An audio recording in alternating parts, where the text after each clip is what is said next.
I'm going to give you a few categories. I'm going to give you his career coming into this season. Right. And then his 2024 numbers, okay? Okay. And we'll start with sort of like the bigger sample, and the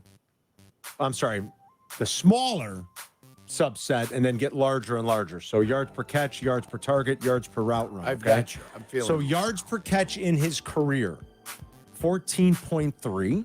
Right. 14.3. This season, 8.7. Yes. Yards per target in his career, 8.6. This season, 5.6. Yards per route run in his career, 2. This year, 1.20. He also had a success rate going into this season of 52.5. You love that. This year, it's at 41.2. Those are, across the board, significant drops. They would all be career lows, obviously, for DJ Moore, a guy who's been very productive.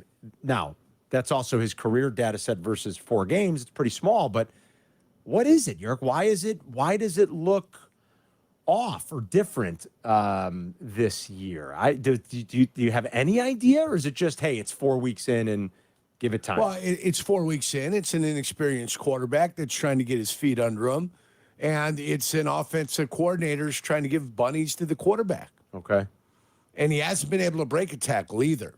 Last year he caught the ball Yards close after to the line of catch. scrimmage, and then boom, he was busting it down the field. He was catching it, running across the middle. They hit him in stride, and all of a sudden he was down the sideline. All you need is 2 or 3 of those 45-yard plays, and all of a sudden you take each one of your averages up a little bit. True. So he hasn't had that yet. He hasn't. Like He one of those hasn't had yak that monsters. he hasn't had one of these big busters. Okay. He hasn't had one of these balls where he catches it, makes a little move, or they miss a tackle on him. He eludes a tackle and he's gone. So when those start to happen, then good things will. He'll put a smile on his face. Okay. Is the longest ball he's caught that little touchdown pass? It feels like that's the longest ball he's caught. Yeah, you might be right about that. What is that? 12 yards? There hasn't been 14 a bomb yards down the field. Yeah. 17, maybe 13 17 yards, something Yeah, like that. Something like that, yeah. There hasn't really been one. Do you know which quarterback in the NFL? Well, even a bomb. Even this. Remember the screen he ran in the preseason last year? He caught the screen, broke a tackle, and was gone. Yes. Yes. Now, he hasn't had one of those Haven't even huge, been one of those. big plays. Yeah. Do you know which quarterback in the NFL has the most passing attempts of 20 yards or more? Geno Smith. It's not Geno. You got to give me a conference. I mean, I'm not going to guess 32 quarterbacks. Geno's got 13 of them.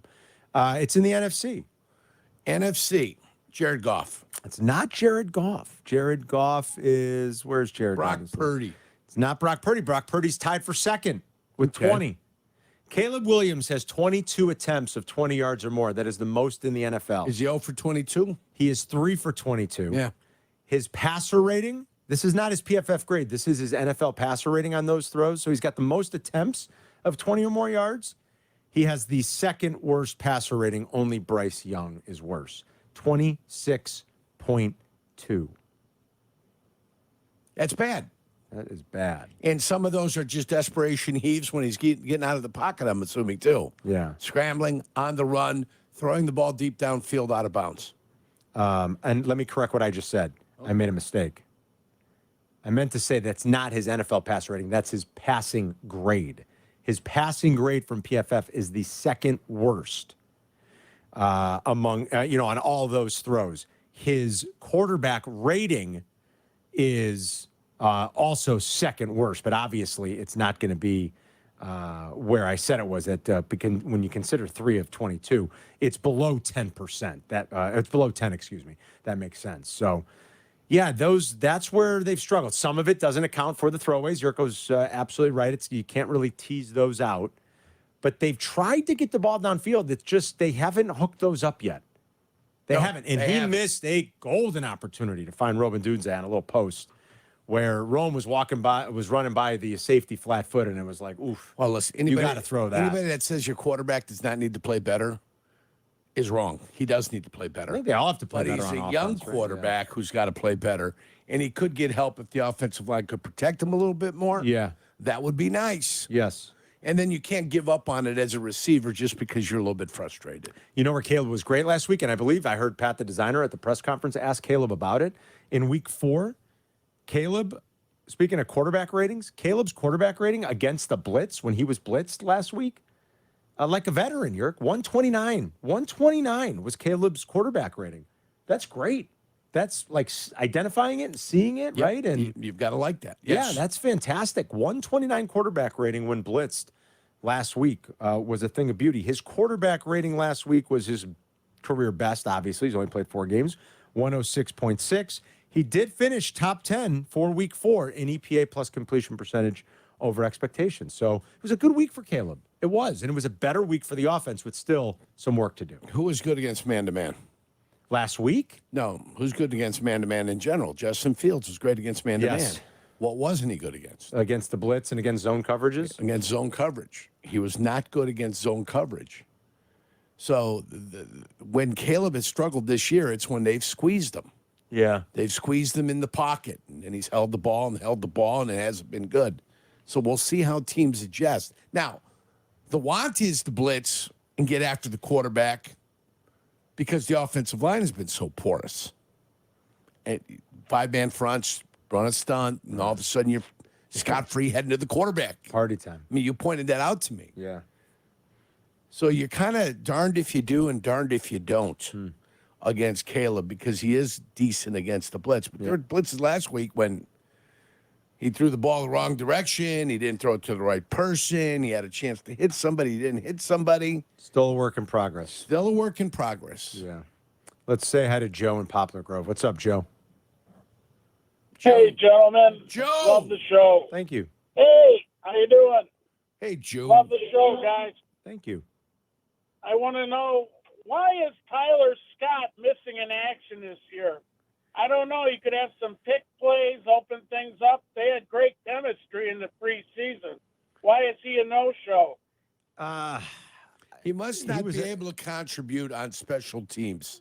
If he can make more of a contribution on special teams, he would be active as the 5th receiver. Well, he's been active the last couple, but he's not involved in the offense at all. Tyler Scott had 2 snaps on offense. Gerald Everett. How many did he have? He had 20. He had 33%. I'm saying, why is Tyler Scott not on the field? They're not going 4 wides. Right. Well, that's They true. keep putting Gerald Everett on the field. They might do 12 personnel more often than they go 4 wides. That's what you're 3 saying. wides, 2 tight ends, 1 running back. Yes, that's exactly what they're doing. Yeah. They believe Gerald Everett is better for them. And I mean, 2 snaps. Maybe Joe, one day he will be. Joe, I don't know. I don't have a great answer for you other than what I normally defer to is they're not seeing enough. Practice-wise, you're right. He did have a good preseason. He had a good training camp a year ago. That didn't materialize into a productive season in his rookie campaign. Right now, we hoped it would get better this year, but he's barely getting an opportunity. And even when Keenan Allen was down, he barely was out there on offense. Right now, his reads go from 1 wide receiver, tight end, running back. Those are reads. Yeah. Wide receiver, tight end, running back, or receiver, running back. That's his read. That's his reads. Receiver, running back, receiver, tight end, running back. Is that because he's a young quarterback, Yerk? That's to be expected, or is it something? I think that's just the way that we're doing it right now. Okay. So why have a 4th receiver out here if he's going to be the 4th option? Yeah, well, I mean, I know different receivers are different options. When you get to the line of scrimmage, you kind of idea the coverage a little bit, Right. and you know, okay, well, I can't go here and here, Right. but this and this might be open. 2 snaps. I watched Mike Holmgren. We've got it. He'd see the coverage and he says, "We got it. Let's hope he sees it. We got it. Yeah. Get it to him." You know, The quarterback sees it. and then you see it. Then you still got to complete the pass. Yes, you do. Yeah. Everybody else to do their job. No snaps on offense last week for Khalil Herbert. So some guys just aren't in the game plan right now. And listen, I don't mind that.